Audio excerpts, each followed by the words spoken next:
Per la prima volta con questo video andrò a recensire un mazzo di oracoli. Tra i tanti ho scelto questi, gli Astrological Oracle Cards, editi dallo Scarabeo. Volete sapere il perché? Ve lo spiego dopo la sigla.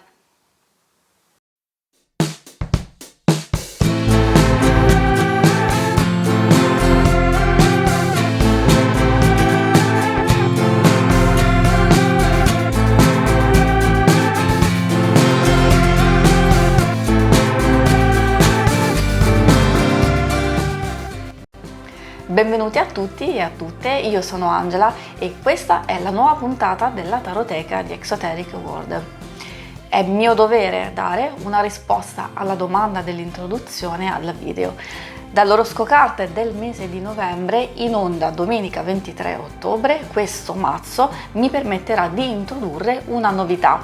Estrarrò infatti 3 carte relative ad altrettanti segni zodiacali per dare un'indicazione di massima su quali saranno quelli da attenzionare durante il mese preso in esame.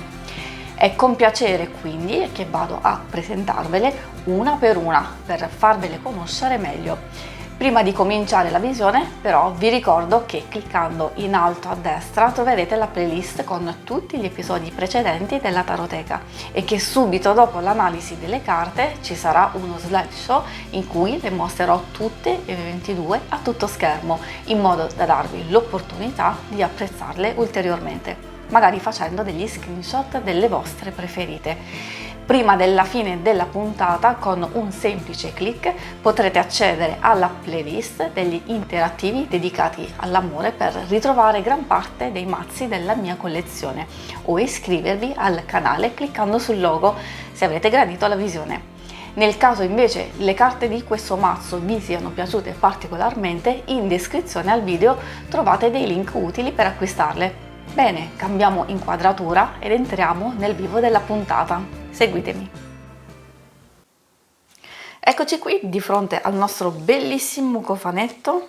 Vi mostro il fronte e il retro, dove possiamo già intuire la grafica e quindi capire perfettamente se è un mazzo che ci può piacere subito appunto dalla grafica stessa e anche ovviamente dalle indicazioni principali che troviamo proprio dietro. Sia qui dietro sia il libretto che all'interno lo troveremo scritto in queste 6 lingue, quindi ovviamente c'è l'inglese, c'è lo spagnolo, c'è l'italiano, il francese, il tedesco e il russo. La confezione è molto resistente, bellissima. A me piacciono tantissimo questi inserti olografici, anche qui ovviamente questi non sono nelle carte, ovviamente sono solo fuori nella confezione, molto comoda da aprire. Questo lo mettiamo così potete continuare a vederla. C'è questo nastrino che fa da linguetta che facilita la presa delle carte e abbiamo questo appunto all'interno il libretto, come già detto multilingua. Le carte sono 22, abbiamo 12 sono i segni zodiacali e 10 sono i corpi planetari. Allora vi dico subito velocemente, questi come già detto sono editi dallo Scarabeo. Ovviamente la cosa molto importante è che questo mazzo di oracoli è stato creato da Luna Waterhouse e lo trovate proprio scritto qua dietro, ovviamente disegnati da Antonella Castelli. E potete vedere, se cliccate dovrebbe comparire un mazzo di Sibille, ovviamente creato sempre da queste due meravigliose artiste, e vi consiglio di guardarlo anche perché se vi piace proprio questo stile, allora sicuramente amerete anche quel mazzo di Sibille proprio creato da loro. Sibille Lenormand, quindi ci tengo a specificare. Allora, il libretto, vediamo velocemente così lo andiamo a vedere meglio durante l'esposizione proprio delle stesse carte. L'italiano l'ho trovato a pagina 55, sì, se non sbaglio. Non sono tante pagine, dovrebbero essere poco più di 20, veramente poche rispetto a quelle inglesi, quindi io consiglio di andare ad integrare quello che trovate in italiano anche con quello che c'è scritto in inglese, perché è molto più esaustivo. Dico tra virgolette molto perché è comunque poco, no? Come informazioni. La stessa, poi non ne parliamo di quello italiano, effettivamente ci sono le nozioni strettamente necessarie. Questo è un mazzo consigliato, insomma, sia per chi ama l'astrologia, sia per chi si vuole approcciare per la prima volta a questo meraviglioso ambito. Però ovviamente io lo consiglio principalmente a chi già ha delle basi di astrologia, che può sicuramente andare ad integrare nella lettura e nelle interpretazioni di queste carte.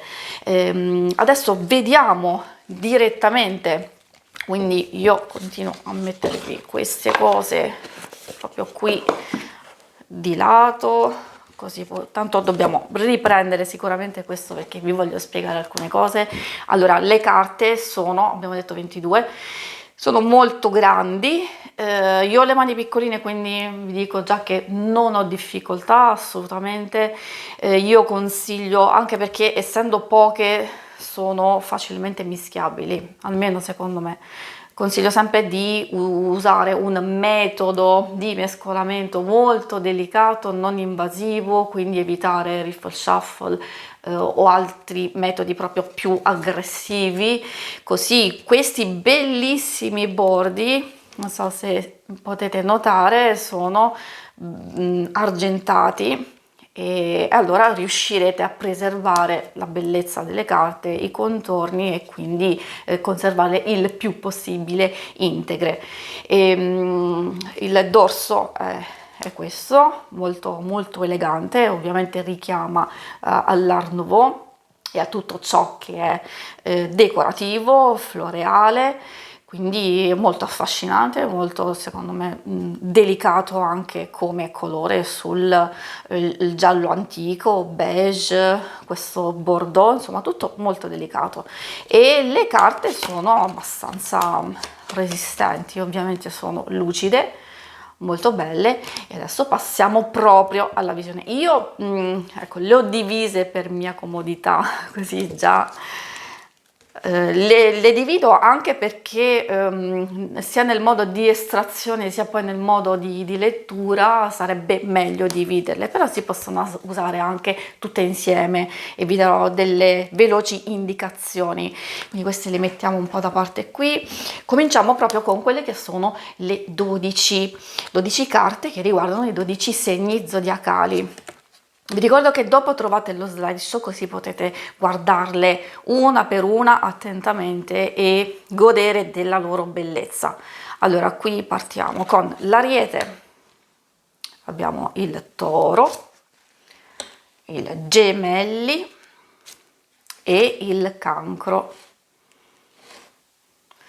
Già ogni carta, vedete là il nome della carta stessa con, diciamo, sulla parte sinistra, sulla parte destra trovate il simbolo di riferimento. Quindi qui abbiamo il Leone, la Vergine, la Bilancia, Scorpione, Sagittario, Capricorno, Acquario e Pesci. Direi che tranne, cioè, è stato utilizzato l'argento, quindi oltre ai bordi in alcuni sfondi in alcuni fiori, diciamo in alcune decorazioni delle carte stesse. Poi una cosa che ho notato è che in alcune carte proprio si trova l'animale di riferimento, appunto se si tratta di un animale, e in altre magari appunto il soggetto è stato rappresentato in pieno e quindi nel totale della carta, come abbiamo appunto i gemelli, come abbiamo la Vergine.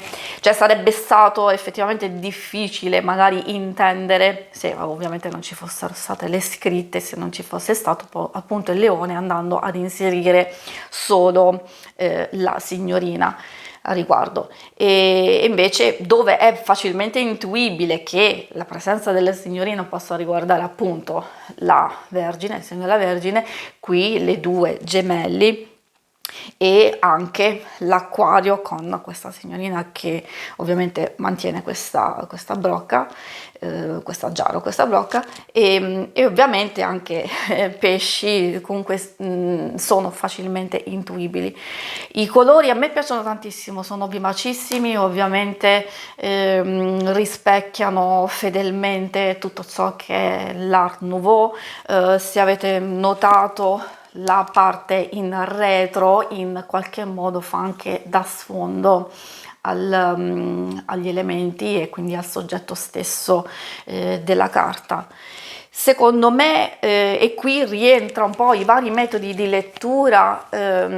Alcune cose si possono leggere quindi sia in base al significato e alle caratteristiche del segno stesso, sia in base alla simbologia di alcuni elementi che sono inseriti nelle carte, per esempio come un certo tipo di fiore. Ovviamente il girasole ha il suo significato, le margheritine hanno anche il loro, qui dovremmo avere dei gigli, ma potrebbero essere anche degli iris. Adesso ovviamente è un po' difficile così, sicuramente sono dei fiori da bulbo.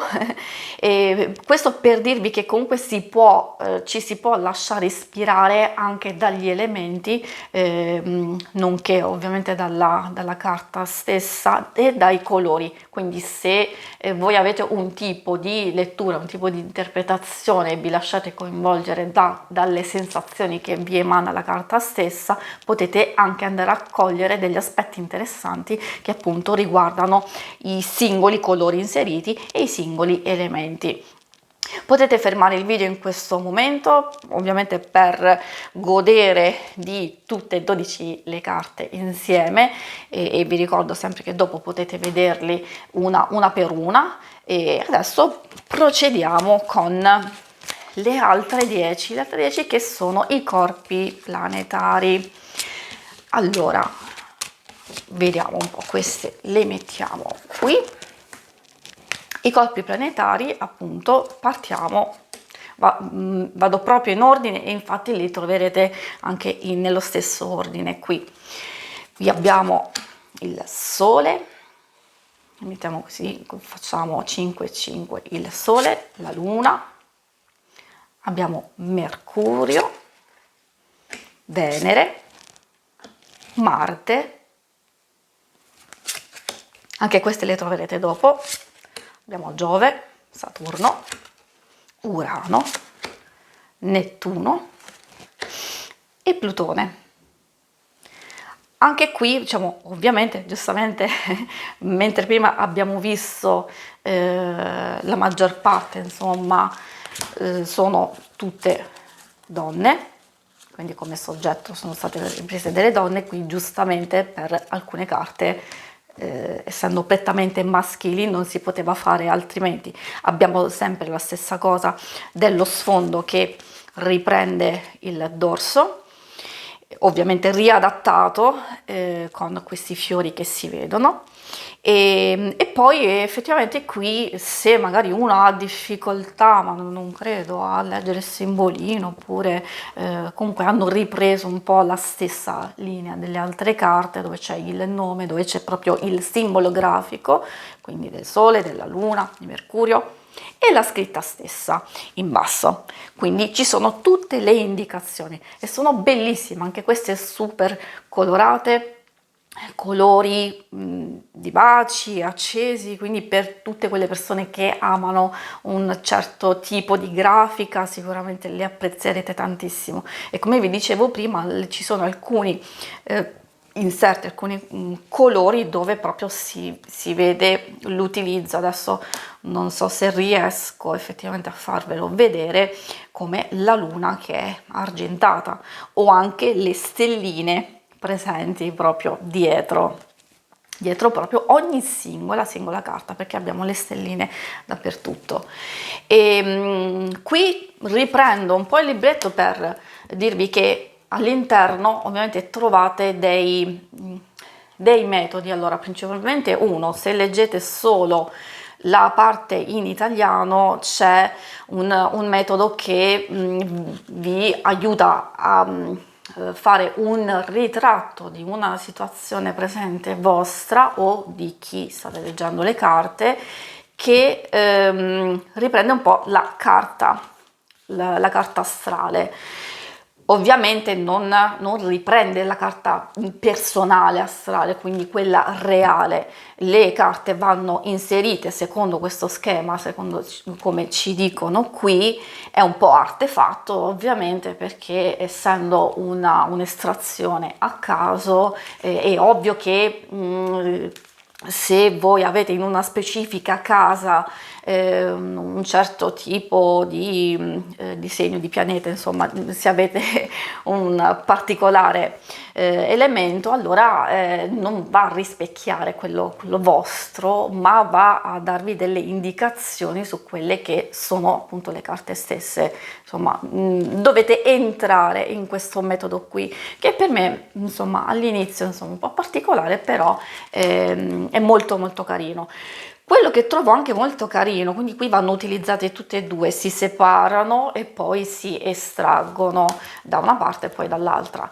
C'è quello anche interessante, però in lingua inglese, perché in italiano non lo trovate. In lingua inglese c'è un metodo che utilizza solo i corpi planetari, e quindi magari si estraggono due carte dove troverete appunto i significati e l'interpretazione, molto breve, molto breve, però già dà dei suggerimenti su come affrontare delle cose della nostra vita, se abbiamo dubbi, se abbiamo perplessità. Danno delle buone vibrazioni. A me, diciamo, è piaciuto questo metodo e questo gioco.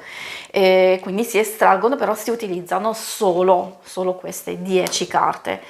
Poi per concludere, cioè secondo me una cosa per me bella è che non ci si deve porre assolutamente dei limiti. È vero che ci sono delle indicazioni qui, ma potete usarle tutte insieme. Come vi ho detto all'inizio, le andrò ad usare proprio per parlare, andare ad identificare proprio nell'oroscopo carte a partire da novembre,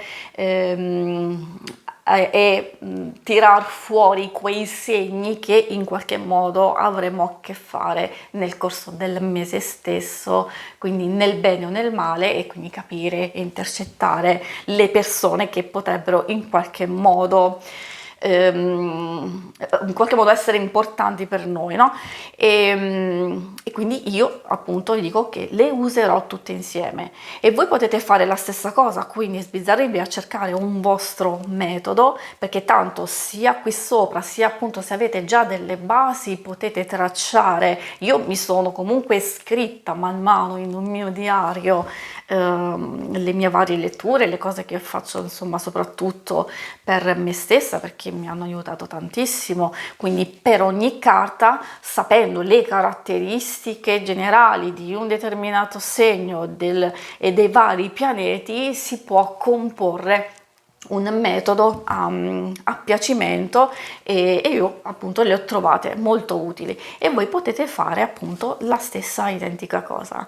Magari ditemi nei vostri commenti se Se non ancora l'avete e magari questo video vi ha stuzzicato un po' la voglia di acquistarlo, perché ovviamente è un mazzo molto molto molto particolare, differente dai soliti mazzi anche di altri oracoli, però gli oracoli in fin dei conti sono così, la loro particolarità e la loro bellezza è proprio il fatto di essere tutti diversi, e quindi secondo me questo può stuzzicare soprattutto per quelli che amano l'astrologia e amano anche il mondo delle carte. Si conclude qui questa presentazione, vi ringrazio per avermi seguita e noi ci rivediamo al prossimo appuntamento, ovviamente della Taroteca, però ci vediamo per tutte le altre cose che trovate sul mio canale. Grazie di nuovo a tutti, ciao, alla prossima!